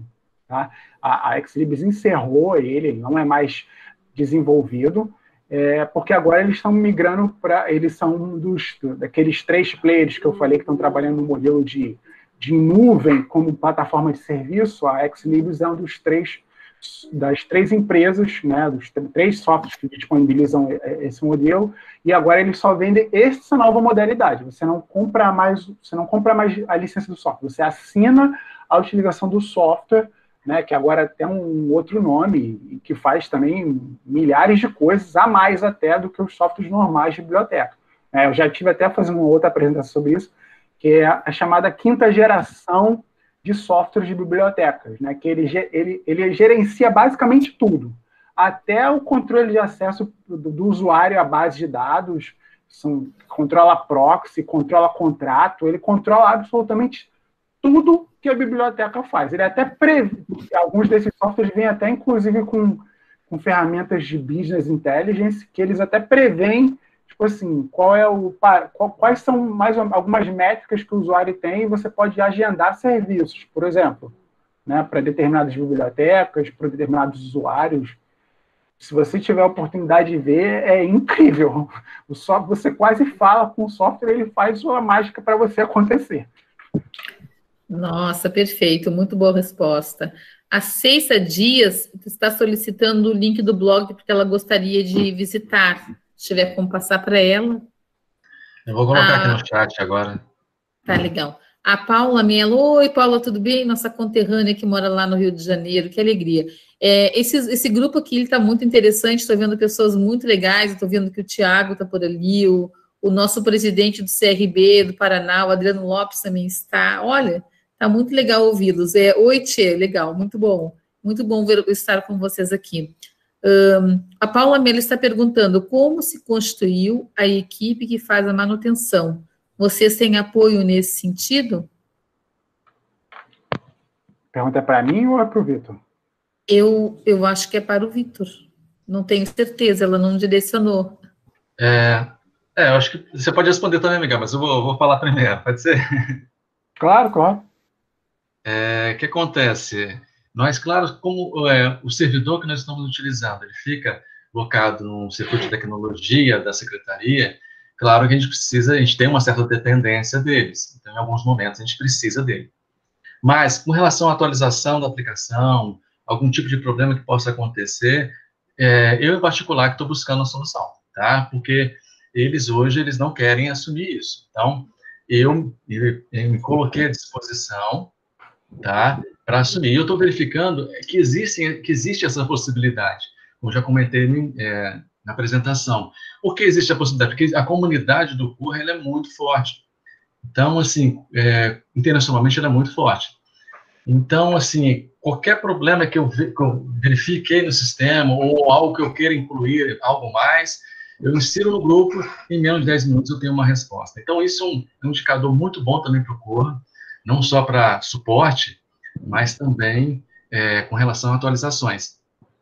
Tá? Então, a gente verifica que sempre tem atualizações novas, e toda vez que tem, eu mesmo faço atualização, e estamos levando corretamente. Eu também passo as orientações que os bibliotecários estão trabalhando comigo, eu não fico acumulando essa informação de como utilizar, tá? Como operar esse servidor, e como trabalhar com atualizações.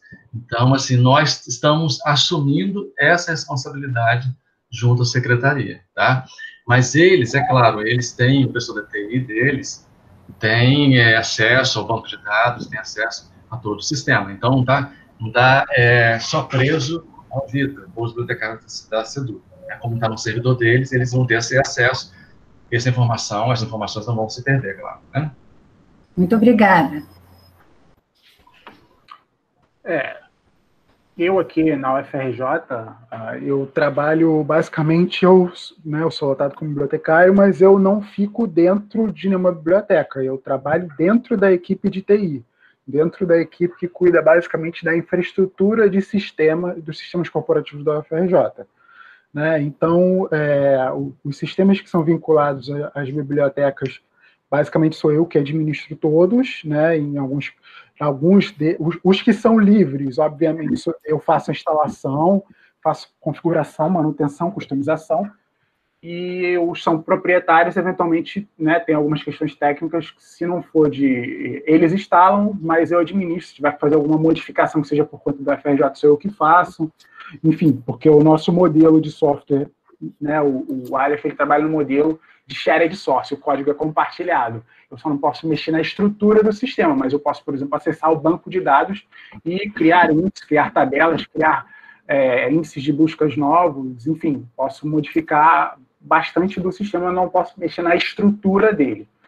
E eu eu sou bibliotecário, mas, né, então eu conto com o apoio, principalmente da equipe de TI, com relação a backup, políticas de segurança, e outras estratégias, eventualmente, que são necessárias. Eu cuido basicamente dos softwares, né, mas eles têm uma outra papel com relação à manutenção da infraestrutura, manutenção de servidores, né, manutenção do data center, né, e algumas coisas do tipo. Tá bem, eu vou ler agora a pergunta, obrigada. David Teixeira, do Centro Brasileiro de Pesquisas Físicas. A pergunta dele é essa: a experiência de migração completa, acervo, autoridade, exemplares e usuários do Pérgamo para o Corra? Se sim, houve alguma dificuldade ou decisão difícil, como não importar parte? Vocês têm, algum de vocês consegue responder? Eu posso começar, não sei se o Vitor... Pode começar, tá bem, pode começar então. Como eu falei, aqui na UFRJ a gente não trabalha... Eu já trabalhei com Pérgamo há muito tempo atrás, quando eu logo me formei, trabalhei num projeto para trabalhar com ele, mas não era no papel que eu exerço hoje, né, como administrador e manutenção de sistemas, era como bibliotecário mesmo. Então, a grande questão do Pérgamo, na verdade, que a gente já estudou, porque, como eu falei, esse estudo, inclusive, que a gente coordenou, compara o Pérgamo, porque a equipe do Pérgamo, né, o Marcos, né, o famoso Marcos do Pérgamo, ele veio até o Rio de Janeiro, fez uma apresentação para a gente, né, e falou até mesmo das necessidades, né, por exemplo, do banco de dados, enfim. aquisição de uma lista de banco de dados, porque o Pérgamo e o Sofia, por exemplo, também não trabalham com nenhum banco de dados livre, né? Não trabalham com MySQL, Postgres, né? Só trabalham nem MariaDB, só aceitam SQL Server, Oracle, né? E outros bancos de dados, Oracle. Então, o que a gente já viu aqui, né? Aqui na UFRJ, como eu falei, nos estudos que a gente fez e vendo a possibilidade de migração, o que a gente fez? A gente chamou o DBA, né? A gente foi montado um grupo, a gente chamou, na verdade são vários, né? Mas a gente chamou um dos DBAs da UFRJ para ele observar como é que era a estrutura de dados e decidir migrar, porque, na verdade, a grande problema de uma migração não é o catálogo bibliográfico de autoridade, porque ele segue o padrão internacional, que é a marca. Então, isso para o sistema não faz nenhuma diferença. A sua grande decisão, na verdade, no caso, é com relação a como migrar o seu cadastro atual de usuários, né? De empréstimos, esse tipo de coisa. Então, isso é o que dá o mais trabalho, né? Você sentar, estudar qual a estrutura de cadastro de usuários, ou as decisões que você vai tomar, né? Se você vai se você vai fazer um grande backup e depois você vai migrar o cadastro do usuário, fechar a biblioteca, por exemplo. Eu creio que o CBPF, se não me engano, é uma biblioteca, não sei se tem outra, né? Eu sei que o CBPF é razoavelmente perto da UFRJ, né? Fica atrás de um dos nossos campi, né? Então, conheço até a bibliotecária-chefe de lá, né? Muito minha amiga, já escrevemos alguns artigos juntos na área de bibliometria, mas, enfim, o que eu queria dizer. Então, basicamente, você sentar, observar, ou você planejar uma política, se você vai criar um espelho do cadastro dos seus usuários para você migrar ou ter aquilo de maneira histórica, tá? E para aquilo, você ler aquilo, criar em algum software que eventualmente depois você possa recuperar algum cadastro, ou se for uma biblioteca menor ou uma biblioteca única, você vai fazer uma modalidade que é feio, né, para o usuário final, mas você fecha a biblioteca, pede todo mundo devolver o livro, faz a migração, migra o cadastro e depois você, né, volta a alimentar um sistema do zero. Aí você mantém um banco de dados com uma questão de view histórica de algum dado que você precisa recuperar. Mas, basicamente, esse é o tipo de dificuldade que a gente enfrenta na UFRJ, né, em todos os estudos que a gente fez. O problema não é o bibliográfico. O bibliográfico, na verdade, é o problema nenhum, né, por causa do MARC. O problema é mesmo o histórico, né, são dados... Embora a gente, por exemplo, apague cadastros de usuários expirados e vencidos que não tenham nenhum débito há mais de 5 anos, né, são 70 mil usuários ativos, né, e cada semestre tem gente entrando e saindo, que é a quantidade, basicamente, vários mil alunos que entram e saem da universidade do ano. Então, basicamente, geralmente, em média, a gente tem mais ou menos 70 mil cadastros de usuários ativos com empréstimos nos cadastros. Então, esse que é o grande problema. Aí, se você lida com uma biblioteca menor, é muito mais fácil de você executar uma migração ou planejar um processo de migração nesse momento. Se você lida com uma rede de bibliotecas, né, quando já é mais de 2 bibliotecas, já é problema. Aí você tem que sentar, planejar com todo mundo, ver como é que vai ser esse processo. Mas é realmente só o cadastro de usuários que é o grande problema. O bibliográfico MARC, o sistema, até o sistema ele te diz, eventualmente, como corrigir um campo para o outro. Né? Ou você encontra isso muito facilmente na internet. Só para complementar o que o Miguel falou, de fato, eu acho que tem total razão no que ele falou. Porque eu acho que a questão não é o problema exatamente como Corra, na verdade, é conhecer essas tabelas no Pérgamo, né? Para você conseguir fazer essa migração. Eu até fiz esse questionamento há um certo tempo com o pessoal do EBICT, do fórum do EBICT, né, sobre isso. Eles me deram algumas dicas, mas a questão foi o que o Miguel falou, essa questão do histórico, de empréstimo, isso é um pouco mais complicado para você estar fazendo essa migração. Eu até estou com um desafio aqui no Espírito Santo, para fazer do Sofia para o Corra.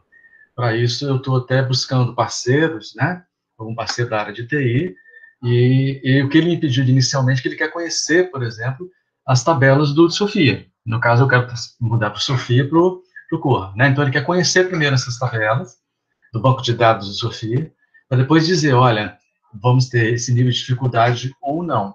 Então, só para reforçar, eu acho que a questão toda talvez não esteja nem o concorra, mas sim como está estruturado as outras aplicações que se deseja migrar. Exatamente, só complementar o Vitor, é exatamente isso.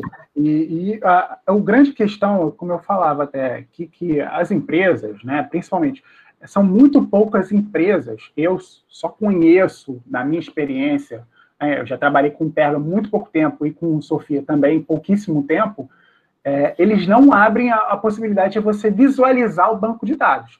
Até se você for fazer alguma integração com software fora, né, adotar, por exemplo, uma descoberta, não precisa nem ser um software livre como o VuFind ou o Blacklight, mas se você for adotar, por exemplo, o Primo, ou o Summon, ou o EDS da EBSCO para fazer um rápido, você tem que pedir uma autorização, entrar em contato com a empresa, estar com o contrato em dia, para eles autorizarem a porta que o sistema vai conectar com o outro para poder fazer isso.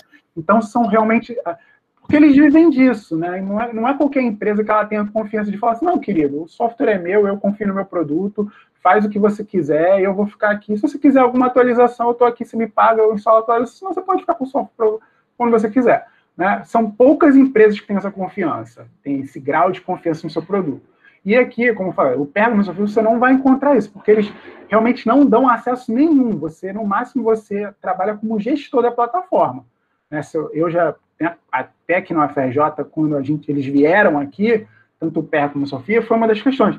Mas como é que é a customização? Você vai me dar acesso para eu poder modificar o código da interface e fazer as alterações que quiser? Não, você é limitado, você pode colocar, tem um campo que você vai adicionar imagem, ou tem outro, você pode dizer, você é um mero gestor mesmo, é como se fosse uma interface de usuário. Você não tem a opção de chegar no banco de dados do sistema e ver, dar uma view das tabelas, né? Você não consegue, às vezes, nem conectar via algum gerenciador PHP MySQL ou o Debiver para você fazer uma view da estrutura do banco. Eles não te dão essa possibilidade. Né? Então, esse é o grande empecilho, realmente. Né? Se você tiver alguém que já trabalha e que tem acesso privilegiado, isso realmente pode ser facilitado. Sem querer, você falou uma desvantagem do proprietário aí, né? Software proprietário, né? Não, é isso, né?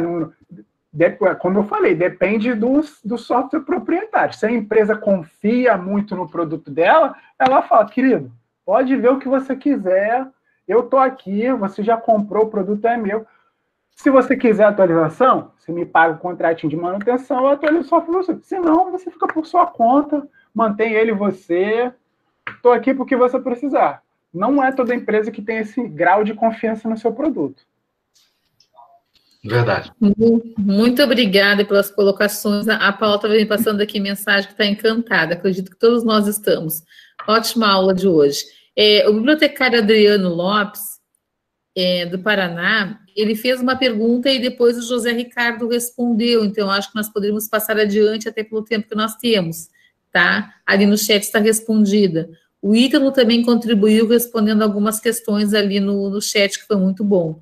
A professora Renata está agradecendo as falas e perguntou para o Vitor quantos bibliotecários integram o sistema de bibliotecas escolares.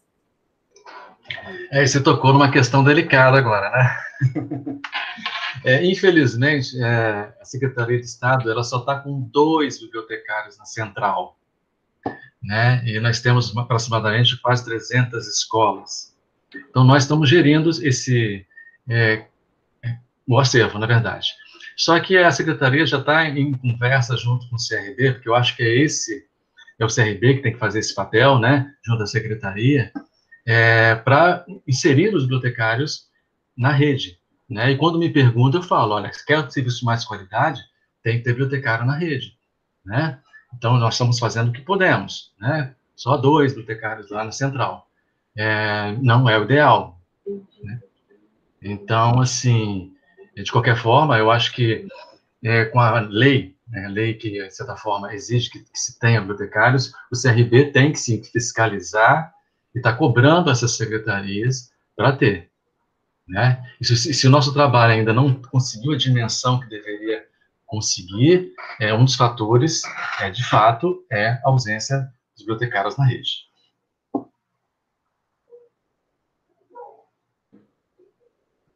Não sei se respondi. Ok, obrigada, Vitor. Eu gostaria de complementar que a gente, eu acho que como a maioria são estudantes, né, eu acho que a gente tem que sempre reforçar que existe uma lei, né, Lei 12.244 de 2010, que fala sobre a necessidade e da obrigatoriedade, que até venceu no dia 25 de maio de 2020, sobre a necessidade de um bibliotecário em cada biblioteca escolar. Então, eu acho que a gente, né, eu também já tive a oportunidade de fazer parte de uma gestão do conselho regional aqui no Rio de Janeiro, então eu acho que é isso. As pessoas, quando estão chegando, você vê que falta um bibliotecário em uma biblioteca, denuncia para o conselho, porque a gente só vai vencer isso junto, porque se a gente esperar, na verdade, que, né, que a sociedade vai ver a importância, nunca vai ver, e qualquer pessoa vai falar, não, eu posso fazer isso daí, mesmo que não saiba da técnica, da importância, de como é que é, né, mas você vê que a área de TI, por exemplo, ele nunca fala assim, eu posso fazer para você. Então, eu acho que o bibliotecário, principalmente o jovem que está se formando, ele tem que ter sempre isso em mente. Que você quer ter sempre vaga no mercado? Estuda, né, usa a legislação, né, que ainda existe a nosso favor para a gente ter as nossas vagas, e exatamente isso, começa a invadir a área dos outros. Eu, por exemplo, tenho estudado bastante, agora eu estou até escrevendo um artigo além desse estudo, eu estou vendo um outro sobre as ferramentas de software livre de business intelligence que podem ser aplicadas a softwares de biblioteca para mostrar algumas visualizações interessantes para o cadastro de usuários, né? Tem o Pentaho, tem outros softwares livres de BI que podem prover uma informação interessante. O Thiago Murakami também, que trabalha com Kibana também, né? Então, ele conhece bastante. Então, tem muita coisa que pode ser, que o bibliotecário pode fazer. Acho que tem vaga para todo mundo. Eu acho que a gente tem que, principalmente para a gente tem que lutar muito para garantir que as nossas vagas sejam válidas e estejam lá disponíveis para nós. Eu concordo com o Miguel. E só para reforçar, que o bibliotecário tem que sim cobrar o CRB, para que isso possa, de fato, acontecer junto às secretarias ou qualquer órgão que for, e que o bibliotecário também pode, né, pode e deve estar buscando esses novos caminhos de tecnologia também. Hoje a biblioteca, eu vejo, né, posso estar enganado, me corrija se eu estiver enganado, hoje a biblioteca se tornou um espaço também, né, não só um acesso ao acervo, mas um espaço que deve ser valorizado, como também com outras atividades. Então, o bibliotecário tem que estar preparado para assumir essas novas responsabilidades, essas novas tecnologias, como qualquer outra profissão precisa se adaptar. Então, assim, não basta só ter bibliotecário na rede, mas o bibliotecário também tem que ter conhecimento e querer também fazer uma mudança, um diferencial naquele espaço. Perfeito, Vitor. O bibliotecário precisa estar envolvido com a comunidade, conhecer as necessidades dela e, essencialmente, precisa estar atualizado, porque a universidade ela vai dar um pouco do caminho, mas cabe a cada profissional procurar a sua qualificação e especializar, né, se qualificar, porque hoje em dia não é fácil. E vocês falaram em alunos, nós temos mais da metade dos participantes da sala, bem mais da metade são bibliotecários. São bibliotecários de diversas partes do país, que eu já andei olhando as instituições, como sempre faço, né? Que bom, então, que nós estamos com um número grande de bibliotecários assistindo a essa audiência e procurando essa qualificação. O Adriano Lopes falou ali, então, que essa cobrança é feita de norte a sul do país, e aí eu já conheço o Adriano de outras épocas, de luta em prol da classe. Eu penso que essa é uma discussão tanto das entidades de classe, mas de todas elas, não só dos conselhos, mas também das escolas que formam e devem orientar os profissionais a ocupar o mercado e cobrar que as leis sejam aplicadas, tá bem? Olha, a fala de vocês é muito boa. O Tiago falou aqui que o Miguel é um herói multiplataforma, concordo. A Ingrid falou para o Dave, ali falou no chat ali que já fez uma migração para o Corra. Bom, nós estamos já nos encaminhando para o final, mas nós temos aqui o Ítalo, já conheço o Ítalo, nos ajudou muito com a instalação do Corra aqui numa biblioteca modelo na FURG, e ele se propôs a falar para nós da exportação. Obrigada, Paulo. Tudo bem, a Paula precisa se retirar, tá bem? Historiadora e acadêmica de biblioteconomia também temos presente. Obrigada a todos pelas colocações. O Ítalo se colocou à disposição para falar ali sobre a exportação para o Pérgamo. Tudo bem, Miguel e Vitor, podemos... Eu acho que é super válido. Se tiver... então... Pode? Eu acho que tinha que ser um dia só para ele. Eu acho que nós tínhamos que estar ali uma tarde para ouvir só o Ítalo e mais alguém para falar sobre esse tema, mas eu acho que é excelente. Tá bem? Ítalo, pode falar então para nós? Pode comentar? Nós temos mais uns 10 boa minutos. tarde, pessoal. É um prazer estar aqui falando para vocês. Em relação à exportação dos exemplares, que era o que vocês estavam discutindo, o problema é que não existe um padrão, porque cada sistema tem uma forma de exportar exemplar. Então, algumas vezes a gente já trabalhou com a exportação do Pérgamo e importação no Corra. E como a gente conseguiu fazer essa importação dos exemplares foi o pessoal que tinha acesso ao Pérgamo, eles nos mandaram um arquivo, CSV mesmo, um Excel da vida, e aí nesse Excel a gente tinha algumas informações dos exemplares nas colunas, e em uma das colunas específicas a gente tinha o ID, que é o identificador do registro bibliográfico. Então o que a gente fez foi, com um programinha mesmo, e aí dependendo, não sei, se vocês têm alguma habilidade em programação, qualquer linguagem pode ser usada, com o programinha a gente cruzava essa informação do identificador, e aí associava aquele exemplar ao registro bibliográfico. Então, não é tão trivial de fazer, é preciso ter algum conhecimento de programação, e aí, com isso, a gente conseguiu resolver os problemas dos exemplares no Pérgamo. Eu acredito que esse arquivo, CSV, que foi gerado pela equipe lá do Pérgamo, ele foi feito por uma consulta mesmo ao banco de dados, e aí eles exportaram, né, as informações relacionadas aos exemplares. Já em relação ao histórico, que também não tem uma forma tão clara de fazer essa importação no Corra, geralmente o procedimento que nós adotamos lá no IBICT a gente exporta ou através de um relatório ou através de uma consulta no banco de dados o histórico, todo o histórico de circulação com as datas de saída e de retorno do item, e aí no Corra a gente tem um módulo de circulação offline. Ele fica bem escondido, mas ele é o ponto-chave para resolver esse problema do histórico. E aí, acessando esse módulo de importação, ele usa um arquivo com a extensão .calc, e se você botar no Google, aparece o formato dele, e aí a gente pega esse histórico que foi exportado, faz as modificações nele e transforma ele em um arquivo .calc. Você consegue abrir esse arquivo .calc no editor de texto, normalmente, e ele tem uma estrutura bem simples. E aí você monta esse arquivo calc, seguindo a estrutura lá que é especificada pelo Corra, é bem fácil de achar o modelo, tem uns exemplos na internet. E aí você vai lá nesse módulo de importação, de circulação offline e importa esse arquivo. E aí ele vai olhar de linha por linha nesse arquivo, e ele vai verificar se o usuário existe, se o identificador do exemplar existe, e aí ele vai importando de um por um no sistema, e você consegue ver também ele fazendo isso passo a passo. Não é um processo tão rápido, ele é um pouco lento, mas isso resolve o problema, e simplifica muito a migração de circulação. Não sei se eu esclareci, se tiver alguma pergunta. Muito obrigado, Ítalo, muito legal essa sua explanação. Eu queria só perguntar, eu lembro que eu fui bolsista, né, tem bastante tempo isso, no IBICT, na época que era a Sônia Burnier, que ainda era o PHL, eu nem sei se você estava no IBICT, não é isso? Isso, exato. Você que fez essa migração ou você veio com essa migração a partir de outro lugar que você trabalhou antes? A migração do PHL, que você fala? Isso.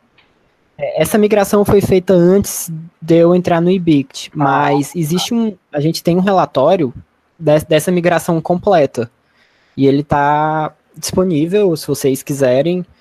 Ele explica todas as etapas, tudo que foi feito, e ele pode ser ele é uma ótima referência. Eu mesmo, às vezes, me volto para ele para tirar alguma dúvida, sempre ajuda. Eu sou o usuário customized ali da Wiki ali. Eu acho, na verdade, até que aquela Wiki que o IBICT mantém, vocês deviam abrir ela para algumas outras pessoas para a gente complementar mais coisas, porque eu acho que poderia ficar muito legal isso, para uma alternativa de software livre para as várias plataformas que a gente pode dar dar suporte e ajudar as pessoas de forma colaborativa, né? Eu acho que isso aí seria muito legal, e aí ficaria um ambiente muito interessante para todo mundo, né? Para quem quer adotar um software livre. Sim, em relação ao fórum...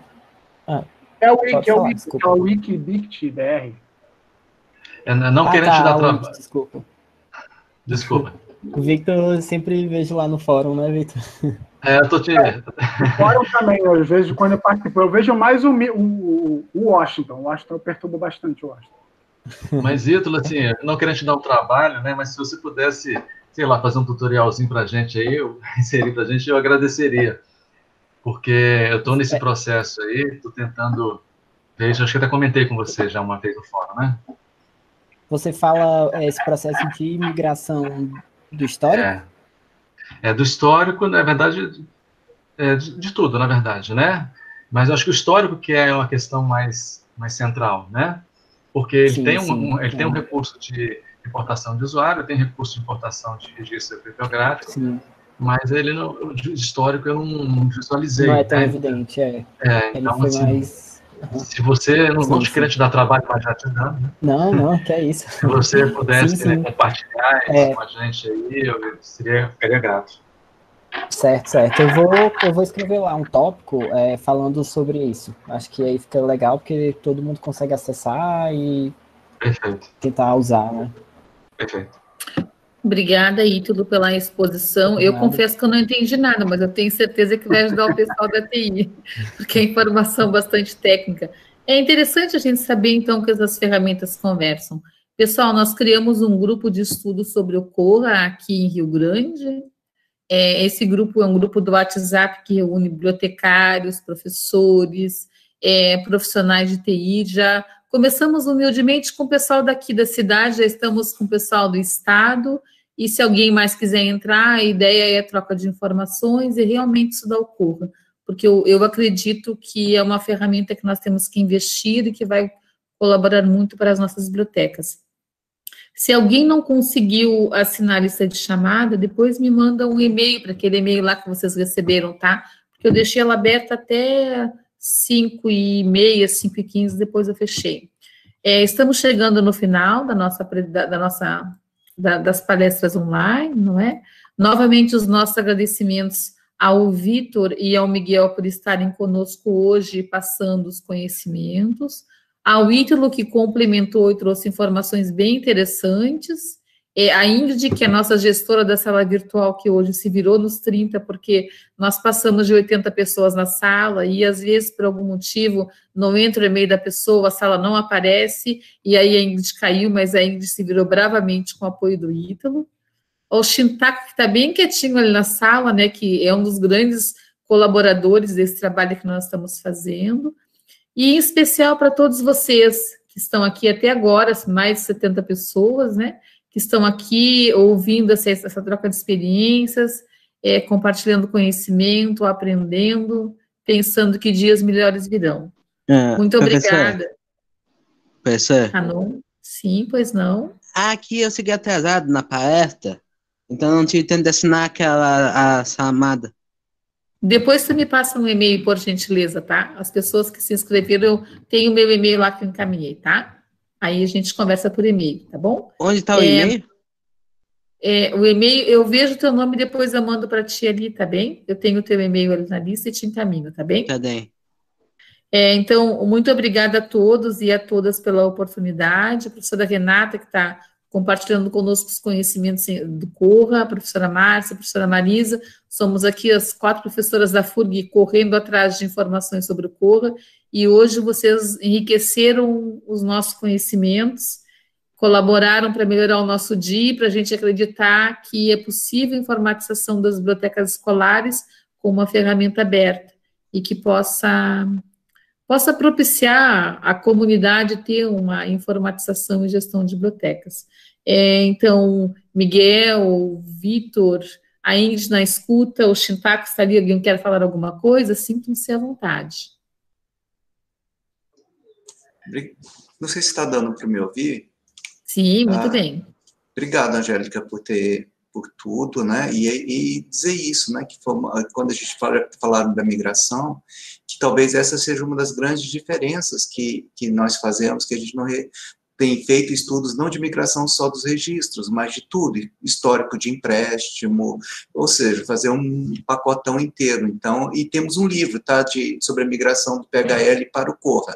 Então, se alguém quiser, o Thiago, inclusive, já compartilhou aí. Tá, obrigado. Desculpa atrapalhar a palestra. Não, tu não atrapalha ter um dos mentores, tu dê esse apoio. Desde que nós conversamos com o Shintaku, olha, a gente está querendo fazer uma roda de conversa sobre o Corra, que na verdade seria uma ou duas, já estamos em 4, vamos chegar em 6. Então, o Shintaku foi uma das pessoas que deu muito apoio, né, para que essas atividades aconteçam. Aí veio a Ingrid colaborar conosco, estar toda semana junto conosco. Obrigada a todos. Tá bem? Miguel, Vitor, sintam-se à vontade, se vocês quiserem falar, complementar, falar mais alguma coisa. Pode falar, Miguel, você começou. Obrigado. Eu acho que eu agradeço principalmente o convite. Eu acho muito interessante que a gente tenha buscar e falar mais sobre software livre. Eu acho que é sempre válido e sempre necessário, né? Eu acho que o futuro e a alternativa das bibliotecas é trabalhar de maneira livre, cooperativa.